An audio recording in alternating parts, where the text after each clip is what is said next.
When I was in high school, I was into telling scary stories.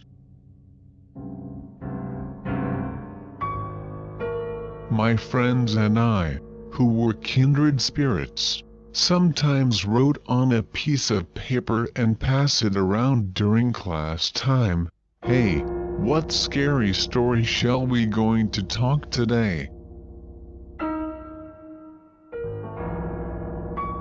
One day, one of my friends said to me, "I seem to have a psychic sense." "Why do you think so?" I asked her, and she told me that she got a terrible headache when she entered our classroom.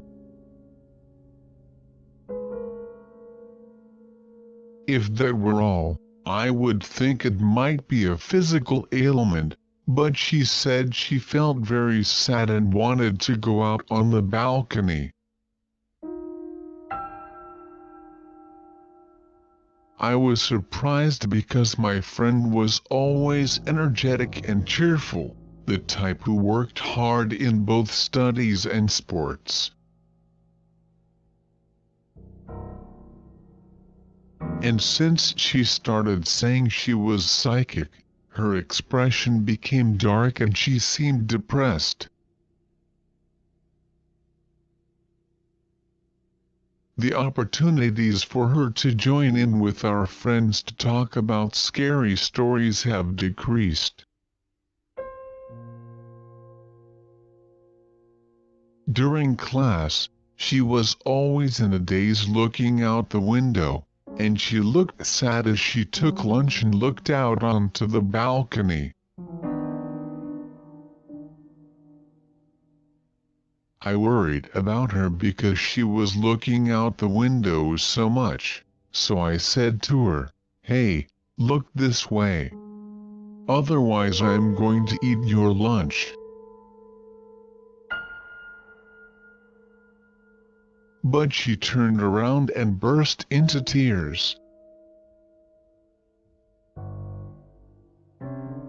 I wondered if my friend might be possessed by something or other. I was getting anxious, so I asked her, "Let's go for an exorcism this weekend." But my friend stubbornly refused to go to the shrine to do that.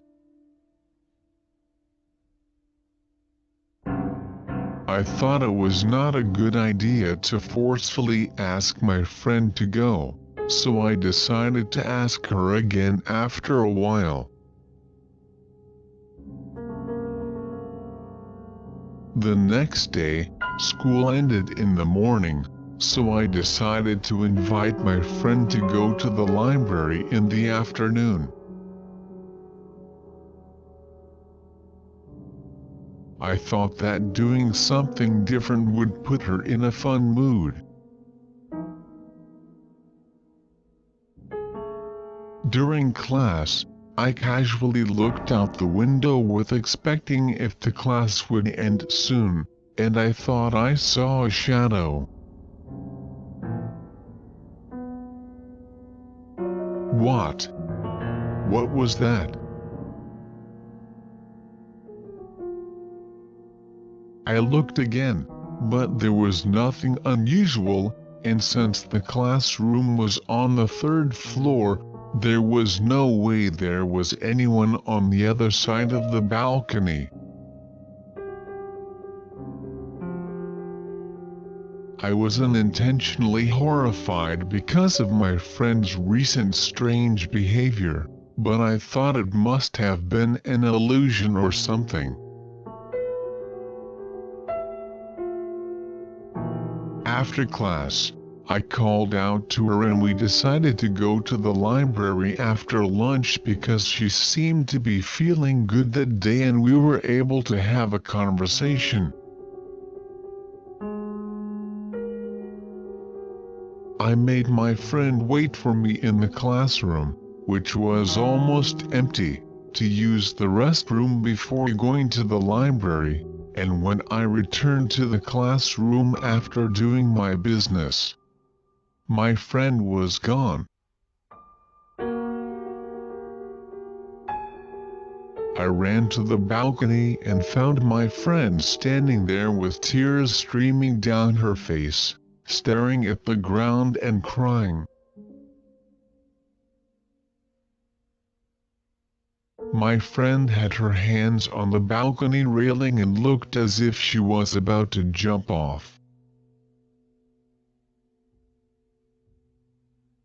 I hurriedly hugged her from behind and pulled her toward the classroom. As we entered the classroom, my friend came to her senses and said, "I was so scared," and hugged me.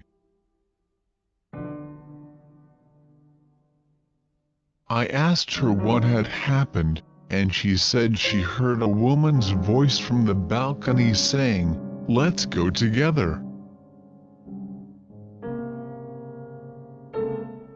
Feeling compelled to go, she went out onto the balcony and looked down. She saw a female student wearing the same school uniform on the ground, beckoning her to come. She said that when she saw the lonely look on the girl's face, she felt like jumping down and going to her side. After that, I was relieved that we did not have to go to the exorcism and my friend returned to her normal state of mind. When I told this story to my mother, she told me that there was once a schoolgirl who jumped off a balcony.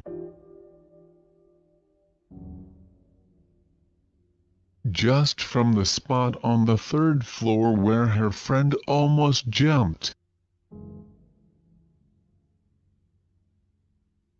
The girl who jumped and was badly injured was hospitalized and then transferred to a different school, so she doesn't know what happened to her.